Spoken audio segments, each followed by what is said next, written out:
নমস্কার বন্ধুরা, আমার চ্যানেলে আপনাদেরকে জানাচ্ছি অনেক অনেক স্বাগত। বন্ধুরা, আজকে এমন একটা রেসিপি আপনাদের কাছে শেয়ার করছি যেটাতে আপনাদের দীর্ঘদিনের সর্দি কাশি কিন্তু একদম দূর হবে।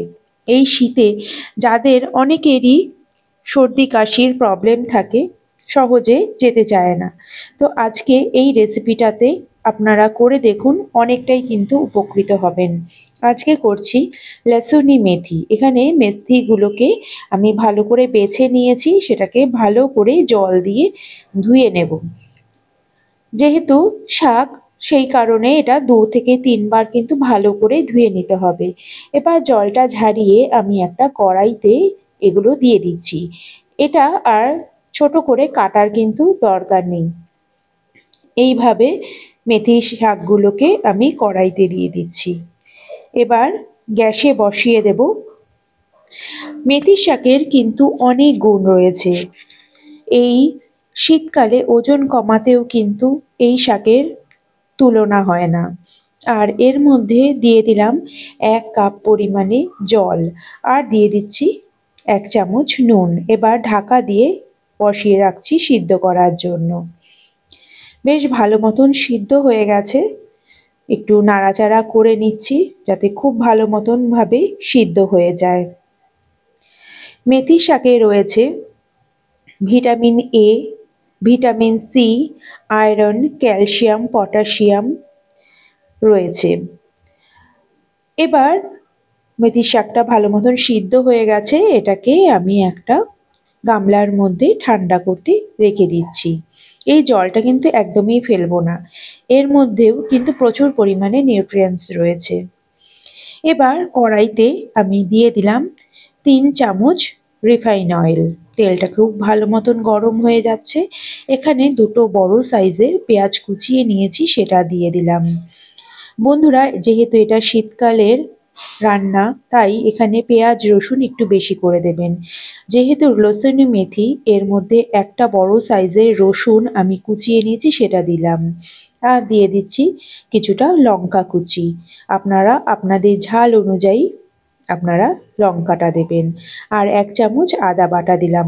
খুব ভালো করে এটাকে লো ফ্লেমে ভেজে নিচ্ছি। ভালো করে ভেজে নিলাম। এবার দিয়ে দিচ্ছি একটা টমেটো কুচি। টমেটো কুচিটা দিয়ে ভালো করে নাড়াচাড়া করেছি, আর এর মধ্যে দিয়ে দিলাম নুন আর হলুদ গুঁড়ো। নুন এখানে আপনারা বুঝে দেবেন, কারণ শাকটা সিদ্ধ করার সময়ও কিন্তু নুন দেওয়া হয়েছিল।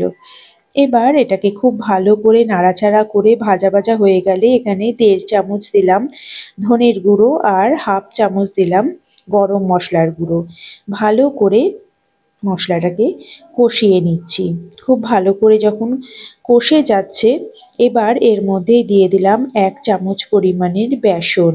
বেসনটা দিয়েও খুব ভালো করে ভাজা ভাজা করতে হবে, যাতে বেসনের কাঁচা গন্ধটা না থাকে। খুব ভালো করে নাড়াচাড়া করে নিলাম। এবার এর মধ্যে দিয়ে দেব মেথির শাকটা পেস্ট করে নিয়েছি, সেটা দিয়ে দিলাম। মেথির শাকটা কিন্তু পেস্ট করে নিতে হবে। আর বাকি জলটাও এর মধ্যে দিয়ে দিলাম। দিয়ে এটাকে খুব ভালো করে মিক্স করে নেব। খুব ভালো করে মিক্স করে নেব। আর যেহেতু এর মধ্যে বেসন দেওয়া রয়েছে, এর টেক্সচারটাই কিন্তু অসাধারণ হবে। খুব ভালো করে মিক্স করে নিচ্ছি। গ্যাসের ফ্লেমটাকে প্রথমে বাড়িয়ে রেখে তারপরে লো করে দেব। ভালো করে নাড়াচাড়া করে নিচ্ছি। বন্ধুরা, এই এমন একটা রান্না যেটা দিয়ে রুটি পরোটা দিয়ে কিন্তু ভীষণ ভালো লাগে। নর্থ ইন্ডিয়ান রেসিপি এটা। যেহেতু নর্থ ইন্ডিয়াতে শীতকালে প্রচণ্ড বেশি শীত পড়ে, সেই কারণে এই সব রান্নাগুলোতে বেশি পরিমাণে কিন্তু রসুন দেওয়া হয়। আর দিয়ে দিলাম 1 চামচ চিনি। যেহেতু মেথি একটু তিতো হয়, সামান্য একটু চিনি দিলাম। আর চিনিটা যদি আপনারা স্কিপ করতে চান, অবশ্যই স্কিপ করে দিতে পারেন। এটাকে ভালো করে নাড়াচাড়া করে নিচ্ছি। এবার গ্যাসের ফ্লেমটাকে কমিয়ে রেখে বেশ কিছুক্ষণ ফুটিয়ে নেব। ব্যাস আমার কিন্তু রান্নাটা কমপ্লিট হয়ে গেছে। এবার দিয়ে দেব 1 চামচ পরিমাণে ঘি, আপনারা বাটারও দিতে পারেন। শীতকালে রান্নাতে একটু ঘি বাটার হলে কিন্তু খেতে ভালো লাগে। আর এর মধ্যে দিয়ে দিচ্ছি 1 চামচ পরিমাণে ঘি। রুটি পরোটা দিয়ে কিন্তু অসাধারণ লাগে এমন একটা রান্না। ব্যাস ভালো করে মিক্স করে নিলাম। রান্না আমার কমপ্লিট হয়ে গেল। খুব ভালো একটা এমন রান্না যেটা করতে কিন্তু একদমই কষ্ট হয় না, কোনো ঝামেলা ছাড়াই এমন একটা রেসিপি যেটা ব্রেকফাস্ট হোক, লাঞ্চ হোক, ডিনার হোক সব কিছুতেই কিন্তু অসাধারণ লাগে। উপর থেকে আর একটু আমি ঘি দিয়ে দিলাম। ব্যাস হয়ে গেল রেসিপিটা। আপনারা শীতকালে কিন্তু এই রকম একটা রেসিপি অবশ্যই করে খেতে পারেন। ভালো লাগলে লাইক, শেয়ার, কমেন্ট ও সাবস্ক্রাইব করবেন।